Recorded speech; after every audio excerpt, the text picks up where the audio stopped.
सिंधी अदबी संगत पिरियालो पारां सकाफ़त खाते जी सहकार सां मल्हायल वरसी तक़रीब में ताज जोयो। उहो बि चयो त हू अहिड़ो क़ौमी रागी हो जेको धरतीअ सां इंतिहा दर्जे जी मोहबत कंदो हो ऐं हू मुख़्तसिर ॼमार में वॾो नालो कमाए वियो। ख़ासि महिमान ख़ासि नाले वारे अदीब ऐं ब्रॉडकास्टर कौसर बुढ़े चयो त सरमन सिंधी मुंहिंजे दिलि जे वेझो रहंदड़ प्यारो दोस्त हो ऐं मूंखे फ़ख़्रु उहो बि आहे त रेडियो जी दुनिया में मूं सरमन खे मुतारिफ़ करायो।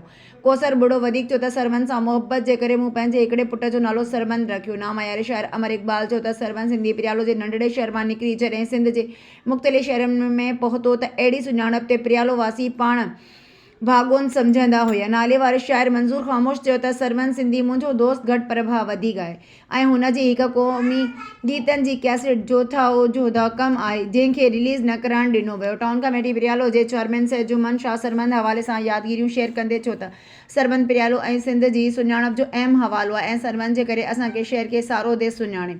सिंधी अदबी संगत सिंध जे जॉइंट सेक्रेटरी आज़ाद अनवर कांदोड़ो चयो त सरमन सिंधी सां मोहबतुनि जो सिलसिलो खुटणो ई न आहे। हिन जी वरसी 27 तारीख़ ते मल्हाइजणु घुरिजे। नामायारे कहाणीकार डॉक्टर इब्राहिम खल चयो त सरमन सिंधी राग जो रागू हो जंहिंजी रागदारीअ जो नक़ल अॼु बि केतिरा ई नौजवान कंदा आहिनि। शेख इरशाद चयो त सरमन सिंधी हिकु महफ़िल में मुंहिंजो हिकिड़ो ग़ज़ल ॻायो हो जंहिं रिकॉर्डिंग बदकिस्मतीअ सां मूंखे न मिली सघी आहे। उन मौक़े ते सिंधी अदबी संगत पिरियालो जे अॻुवाण ऐं सरमन सिंधीअ जे वेझे दोस्त सजाद मीराणी आयल महिमाननि खे भलीकार बि कयो ऐं सरमन जे हवाले सां चयो त हू वॾे फ़नकार सां गॾु वॾो समाजी अॻुवाण बि हो।